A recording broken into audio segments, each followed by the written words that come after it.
السلام علیکم ورحمۃ اللہ وبرکاتہ۔ صلی اللہ علیہ وسلم۔ اللہ کا یہ احسان و کرم ہے کہ اللہ نے اپنا بندہ رسول کی امت بنائی۔ اللہ سے بڑا احسان و کرم کرنے والا کوئی معبود نہیں، اللہ ہی سب سے بڑا احسان و کرم کرتا ہے۔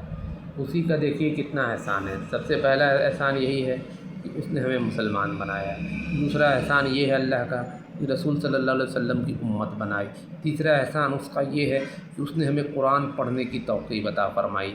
چوتھا احسان اس میں یہ ہے کہ اس پہ ہم پہ نماز فرض عطا فرمائی۔ پانچواں احسان یہ ہے کہ ہم کو ایک دوسرے کی مدد کرنے کی توفیق عطا فرماتا ہے کہ آپ مدد کریے، ٹھیک ہے۔ پر مدد کرنے پہ اگر جو انسان کہہ دیتا ہے کہ ہم نے تمہارے اوپر احسان کیا، وہ اللہ کے گھیرے میں آ جاتا ہے۔ اور اگر کوئی لفظ غلط بولتے ہیں لوگ، اگر کچھ لوگ غلط چیزیں بولتے ہیں، اگر ان کو صبر کر کے ہم قاعدے سے سمجھاتے ہیں، نہیں سمجھ میں آتا اور ان کے حق میں ہم دعا کرتے ہیں، تو بھی ہم جو ہے اللہ کی نگاہ میں کامیاب ہوتے ہیں۔ اللہ کو راضی کرنے کے یہ سب طریقے ہیں کہ اللہ کو ہم راضی کر لیں۔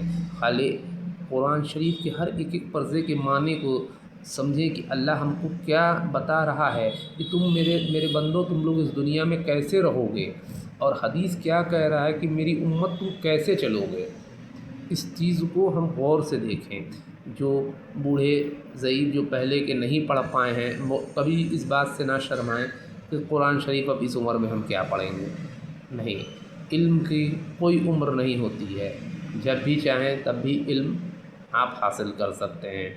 اور جو لوگ تھوڑا اللہ نے معافی تعلق جن کی دماغوں کو کمزور بنا رکھا ہے، اللہ تبارک و تعالیٰ سے میری التجا ہے کہ اللہ ان کو بھی ہدایت دین کے ساتھ اور کامیاب فرمائے، اور اس میں مولانا، حافظ، عالم لوگ ان لوگوں کو پڑھا کر کے دھیرے دھیرے سے کر دیں، کامیاب کر دیں۔ جیسے حافظ سلیم صاحب نے کیا، ایک تھوڑے کمزور دماغ کے بچے کو پڑھا کر کے آج کم سے کم اس کو 15 پارہ قرآن شریف کا نصیب ہو گیا۔ اگر یہ خوش نصیبی آپ میں سے کوئی عالم بھی کرتا ہے تو کتنا بڑا خوش نصیب انسان ہے وہ۔ یہ ایسی چیز ہے، تجربہ ہر ایک مومن کو نہیں ہوتا۔ میرے بھی تجربے ہو سکتے ہوں، کہیں غلط ہو سکتے ہوں، اللہ معاف فرمائے مجھے۔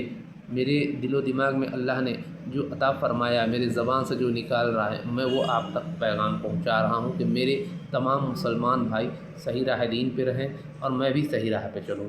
اللہ سے میرے لیے بھی دعا کریے گا، اور جو بھی غلطی گستاخی ہوئی ہو اسے معاف فرمائیے گا۔ صلی اللہ تعالیٰ علیہ وسلم کے صدقے تلے، آمین ثم آمین۔